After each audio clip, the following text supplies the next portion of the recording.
Dick, excuse me, Rich, will milk be made available to us? Well, well, here we are. What's going on in there? Hugga! Right. Why is that door closed? Pricks. John Hughes was not particularly charitable to public educators. Paul Gleason's character in The Breakfast Club is the principal who has not a leisure suit, but the 80s version. Does Barry Manilow know that you raid his wardrobe? One good thing about that character is that it's clear that he's in detention too. That by having to be there to discipline these kids on a Saturday, he has to be there as well. And he doesn't appear to have a lot to do at school that day either. It's a bad day for him. Paul Gleason's a good actor, and he could play that role without turning it into a caricature, which I think is crucial to the success of that movie. You know, even though we all watched it identifying with the kids, on some level you have to believe that the adults are real, and he's real. We know that there are people like that, and you know that they have a heart somewhere, or you can be sympathetic to them, but you know, you don't want to see them caricatured. The adult characters are amazingly set up for the kids to bounce from and off of.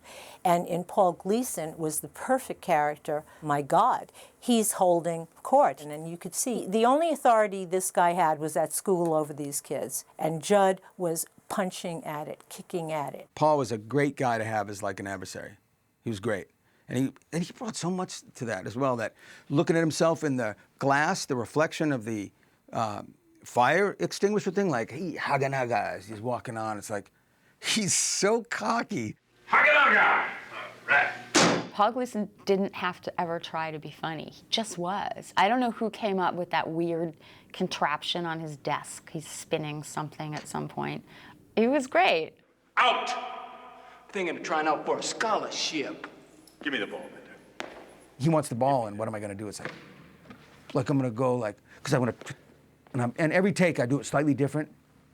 And so when I rolled it to him, he booted that ball at me. I was like, yay. But I knew he was going to do that too, and you kind of hope that he's not going to hit you, but you have to take it if he does. Let's go.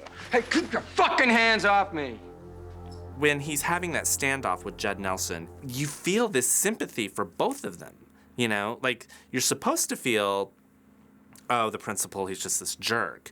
But you just feel like, what do you do with essentially a fully grown man who doesn't want to be in high school and is giving you this sort of interminable shit about everything?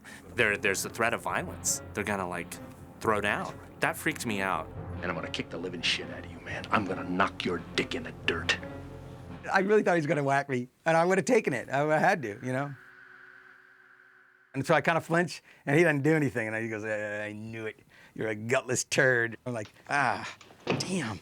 I mean, there's real anger in Paul's character that's palpable. When Kapelos catches Paul reading the files, and he goes like, oh, Dick, and I'm like, and he's like, well, no, I don't think we have to say anything about this. You know, it's like that great thing. It's like, so he looks like a kid then too. And after about 2-3 takes, John came up to me and says, cut him off, ask him for $50. And the look on his face was pretty real, because we yelled cut, and he started bearing down on me, going, why are you interrupting me, and what's going on? And it was difficult for a few moments after that, because he didn't expect that. What? $50. John asked me about casting, and he brought up Paul Gleason's name, and we'd both seen him in Trading Places. And there was this hilarious scene which he called to mind, which made us both laugh, where this old lady approaches him, and he's on the payphone, and she wanted to use the payphone. And he just had this great kind of stern look that he could always like summon. And the lady comes up to the payphone, and he looks at her and he goes, fuck off. And it's just like one of the funniest things ever. Unbelievable. It's like, oh, what's my job? I was like, that's excellent, you know. Clarence Beeks, who ends up in that monkey suit. Oh, God. But Paul was a great guy. I mean, Paul is a guy that became a friend of mine. You know, and I'd hang out with Paul and meet him for lunch, and, you know, and he was like an uncle or a dad. You know, he was always that go-to guy, a really known and loved character actor. He was very much a part of the process, encouraging of all of us as young actors, and really hip and right there. God rest his soul, he was a good guy. Don't mess with the bull, young man. You'll get the horns.